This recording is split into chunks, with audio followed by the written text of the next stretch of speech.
Hey there, everyone. How's it going? You ever had one of those days where you felt like there wasn't enough time in the world to accomplish anything? And everything that you were doing a poor job or doing it at half the capacity that you could do it if you just were only doing that thing? Well, that's how I felt today. That's how I've been feeling all week, and I don't really know why, but there's just tons of stuff to accomplish this week. So my emoji behind me kind of expresses that.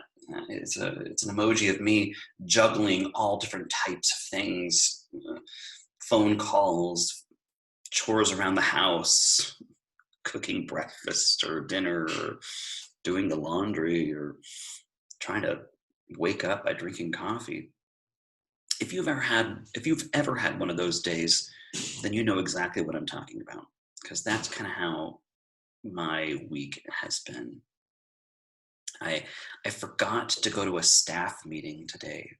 It was 4 o'clock when I realized that there was something that I was missing out on, something that I probably forgot to do. And then it hit me at 4:01. I was supposed to go to a staff meeting at 3:26, and I completely forgot. I don't know where my head was. And last night I meant to actually read a couple chapters of The Miraculous Journey of Edward Tulane. And I found myself sitting at a restaurant with my family thinking, oh, I was going to read tonight and now it's too late. Because we went there around 7:30ish. And that's normally about the time that I start reading. So I don't know where I've been, but it feels like there's too much to accomplish right now. But anyhow, here I am doing as much as I can get done all at once. So I hope that I read as well as I normally do. Or maybe you think I don't read very well. Or maybe I don't. But what if I did it half as bad as before, then I'd really be reading awfully. I better buck up. All right. I'm gonna imagine myself reading well. I can see myself doing it. And imagine myself getting into the story. I believe that I can do it. All right.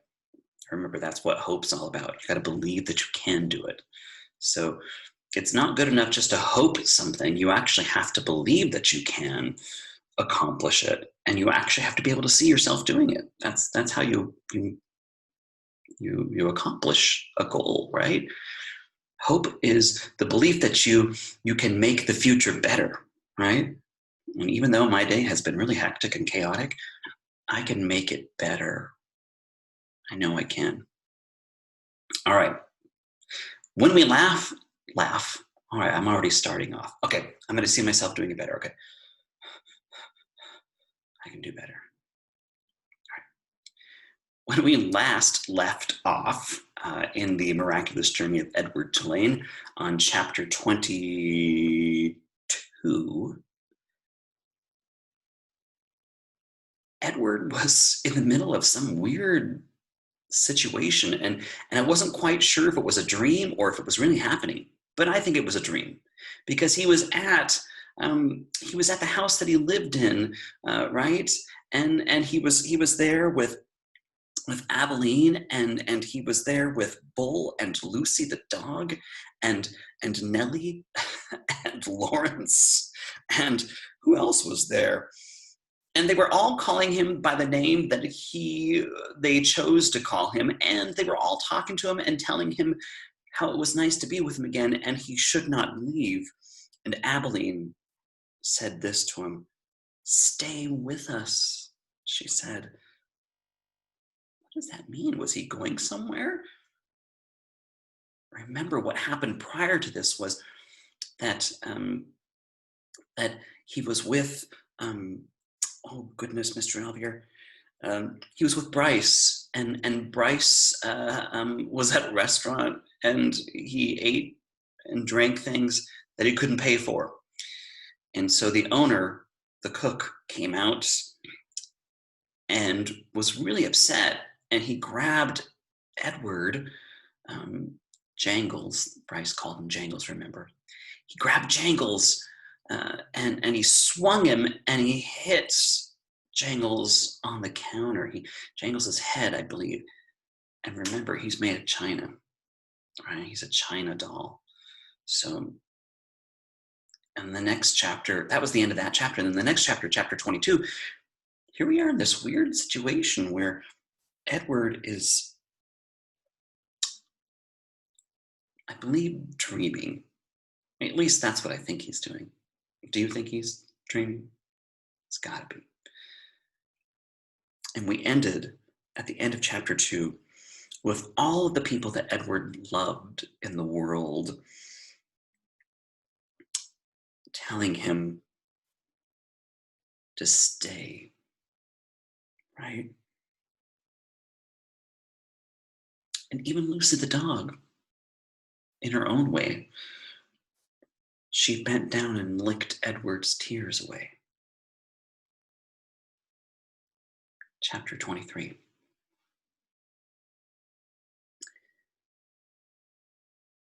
"Exceedingly well made," said the man who was running a warm cloth over Edward's face. "A work of art, I would say. A surpassingly, unbelievably dirty work of art, but art nonetheless. And dirt can be dealt with, just as your broken head has been dealt with." Edward looked into the eyes of the man.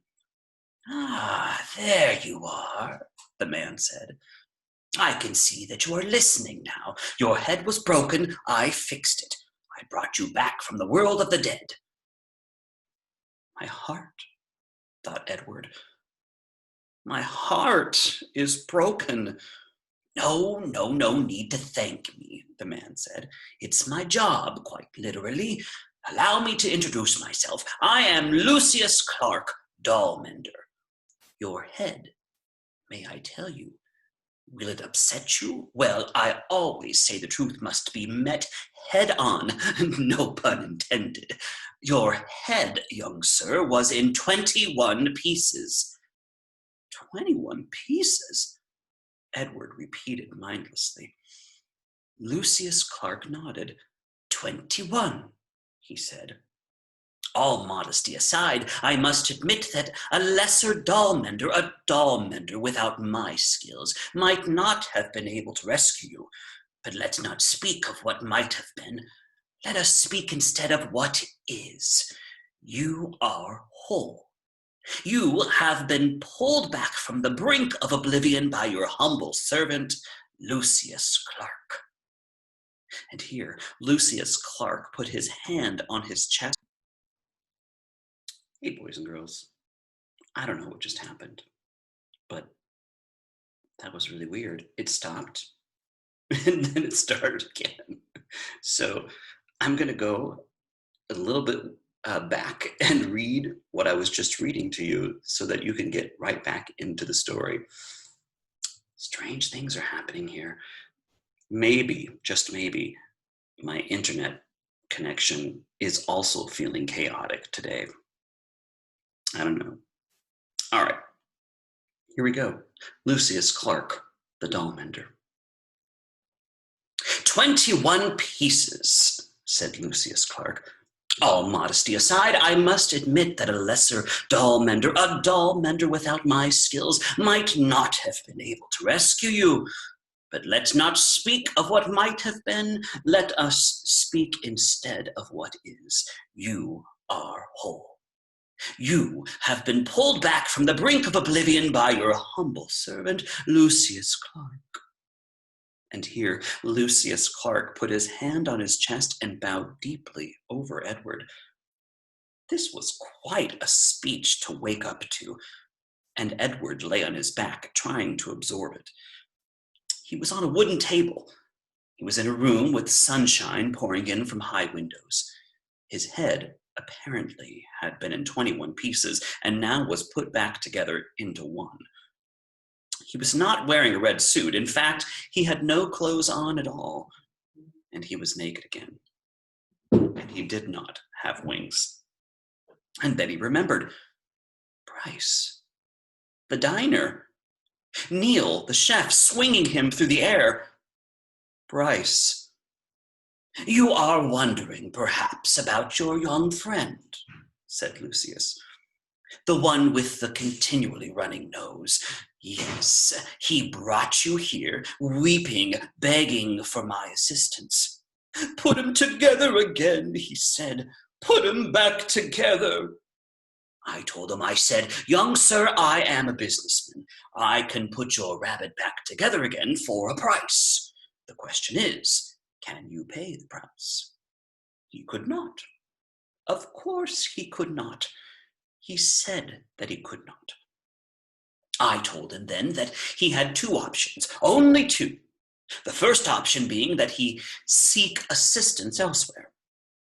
Option 2 was that I would fix you to the very best of my considerable abilities, and then you would become mine. His no longer, but mine. And here Lucius fell silent. He nodded, agreeing with himself. Two options only, he said, and your friend chose option 2. He gave you so that you could be healed. Extraordinary, really. Bryce, thought Edward. Lucius Clark clapped his hands together. But no worries, my friend, no worries. I fully intend to keep up my end of the bargain. I will restore you to what I perceive to be your former glory. You shall have rabbit fur ears and a rabbit fur tail. Your whiskers will be repaired and replaced, your eyes repainted to a bright and stunning blue, and you will be clothed in the finest of suits. And then, someday, I will reap the return on my investment into you. All in good time. All in good time. In the doll business, we have a saying, there is real time and there is doll time. You, my fine friend, have entered doll time. Chapter 24. And so Edward Tulane was mended, put together again, cleaned and polished, dressed in an elegant suit, and placed on a high shelf for display. And from this shelf, Edward could see the whole shop, Lucius Clark's workbench and the windows to the outside world, and the door that the customers used to enter and leave. From this shelf, Edward saw Bryce open the door one day and stand in the threshold, the silver harmonica in his left hand flashing brilliantly in the sunlight, flooding in through the windows. Young sir, said Lucius, I am afraid that we made a deal. Can't I see him? Asked Bryce, and he wiped his hand across his nose, and the gesture filled Edward with a terrible feeling of love and loss. I just want to look at him. Lucius Clark sighed. You may look, he said. You may look, and then you must go and not come back. I cannot have you in my shop every day, mooning over what you have lost. Yes, sir, said Bryce. Lucius sighed again. He got up from his workbench and went to Edward's shelf and picked him up and held him so that Bryce could see him. Hey, Jangles, said Bryce. You look good. The last time I seen you, you looked terrible. Your head was busted, and he is put together again, said Lucius, as I promised you he would be. Bryce nodded. He wiped his hand across his nose. Can I hold him? He asked. No, said Lucius. Bryce nodded again. Tell him goodbye, said Lucius Clark. He is repaired. He has been saved. Now you must tell him goodbye. Goodbye, said Bryce. Don't go, thought Edward. I won't be able to bear it if you go. And now you must leave, said Lucius Clark. Yes, sir, said Bryce. But he stood without moving, looking at Edward. Go, said Lucius Clark. Go. Please, thought Edward, don't. And Bryce turned, and he walked through the door of the doll mender's shop, and the door closed. The bell tinkled, and Edward was alone. Chapter 25. Technically, of course, he was not alone. Lucius Clark's shop was filled with dolls. Lady dolls and baby dolls, dolls with eyes that opened and closed, and dolls with painted on eyes, dolls dressed as queens, and dolls wearing sailor suits. Edward had never cared for dolls. He found them annoying and self-centered, twittery and vain. This opinion was immediately reinforced by his first shelf-mate, a china doll with green glass eyes and red lips and dark brown hair. She was wearing a green satin dress that fell to her knees. "What are you?" she said in a high-pitched voice when Edward was placed on the shelf next to her. "I am a rabbit," said Edward. The doll let out a small squeak. "You're in the wrong place," she said. "This is a shop for dolls, not rabbits." Edward said nothing. "Shoo," said the doll. "I would love to shoo," said Edward, "but it is obvious that I cannot." Well, after a long silence, the doll said, "I hope you don't think that anyone is going to buy you." Again, Edward said nothing. "The people who come in here want dolls, not rabbits. They want baby dolls or elegant dolls such as myself, dolls with pretty dresses, dolls with eyes that open and close." "I have no interest in being purchased," said Edward. The doll gasped. "You don't want somebody to buy you?" she said. "You don't want to be owned by a little girl who loves you?" Sarah Ruth, Abilene.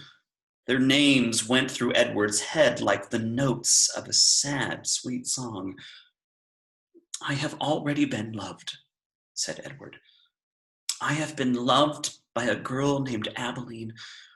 I have been loved by a fisherman and his wife and a hobo and his dog, and I have been loved by a boy who played the harmonica and by a girl who died. Don't talk to me about love," he said. "I have known love." This impassioned speech shut up Edward's shelfmate for a considerable amount of time. "Well," she said at last, "still, my point is that no one is going to buy you." They did not speak to each other again. The doll was sold 2 weeks later to a grandmother who was purchasing her for a grandchild. "Yes," she said to Lucius Clark, "that one right there, the one with the green dress, she's quite lovely." "Yes," said Lucius, "she is, isn't she?" And he plucked the doll from the shelf. Goodbye and good riddance, thought Edward. The spot next to the rabbit stayed vacant for some time. Day after day, the door to the shop opened and closed, letting in early morning sun or late afternoon light, lifting the hearts of the dolls inside, all of them thinking when the door swung wide that this time, the person entering the shop would be the one who wanted them. Edward was the lone contrarian. He prided himself on not hoping, on not allowing his heart to lift inside of him. He prided himself on keeping his heart silent, immobile, closed up tight. "I'm done with hope," thought Edward Tulane. And then one day at dusk, right before he closed the shop, Lucius Clark placed another doll on the shelf next to Edward. And we'll stop right there at chapter 26. What a crazy, crazy situation Edward is finding himself in. At a doll shop with some high and mighty dolls. You know how I feel about dolls. Not that dolls are a bad thing, if that's what you like, but I didn't like them. My sisters did, but eh. You know the stories about my sister's dolls being thrown into the attic or the closet space. Yeah. Poor Edward. Well, I wonder what's going on with this new doll that he has to live next to, or stand next to, rather. Sounds interesting. We'll find out tomorrow. For the final two, I believe, final two chapters of the miraculous journey of Edward Tulane. Have a great night, everyone. And don't forget, you know the rule. Brush your teeth, wash your hands, and wash your face. Get into those pajamas. Tell everyone you love them, and get to bed. Have a great night, everyone. And stay tuned. All right. Over.